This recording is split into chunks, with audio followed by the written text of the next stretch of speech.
जी viewers, कैसे हैं।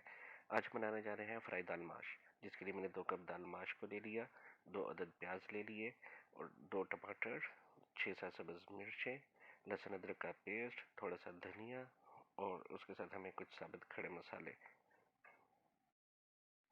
अब यहाँ पर हम प्याज, टमाटर और मिर्चों का हम पेस्ट तैयार कर लेंगे, क्योंकि इस दाल के अंदर पेस्ट ज़्यादा अच्छा लगता है।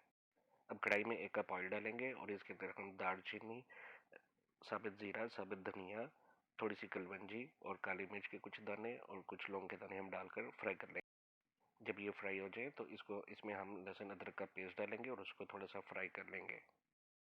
अब हम इसमें अपना प्याज, टमाटर और मिर्चों का जो हमने पेस्ट बनाया था उसको डाल देंगे। उसको अच्छे से हम फ्राई करेंगे कि वो अपना पानी छोड़ दे। जैसे वो अपना पानी छोड़ेगा तो उसके अंदर हम फिर अपने बाकी मसाले जात ऐड करेंगे।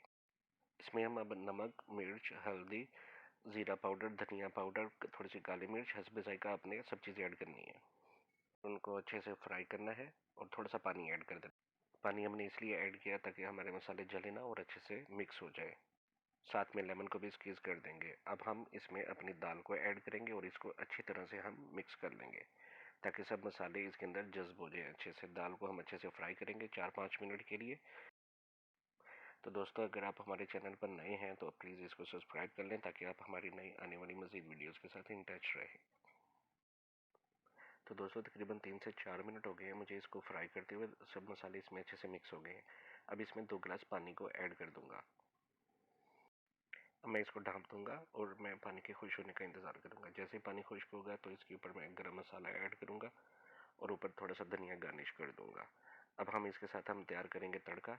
तड़के के लिए हम जो है एक पैन में हाफ कप ऑयल लेंगे और उसके अंदर हम थोड़ा सा साबुत ज़ीरा और कुछ सब्ज़ मिर्चें ऐड कर कर उनको थोड़ी देर फ्राई करेंगे। जैसे ही हमारा ज़ीरा और सब्ज़ मिर्च थोड़ी सी फ्राई हो जाए तो उसके अंदर हम एक खुश्क लाल मिर्च ऐड कर देंगे। ठीक है, उसको थोड़ा सा फ्राई करेंगे और उसको हम फिर दाल के ऊपर डाल देंगे। तो हमारी बेहतरीन दाल माश फ्राई तैयार है। तो दोस्तों, आप भी ये रेसिपी ट्राई करिएगा और मुझे बताइएगा कि आपको ये रेसिपी कैसी लगी। तो दोस्तों, मिलते हैं नेक्स्ट वीडियो में इंशाल्लाह। तब तक के लिए अपना ख्याल रखें। अल्लाह हाफिज़।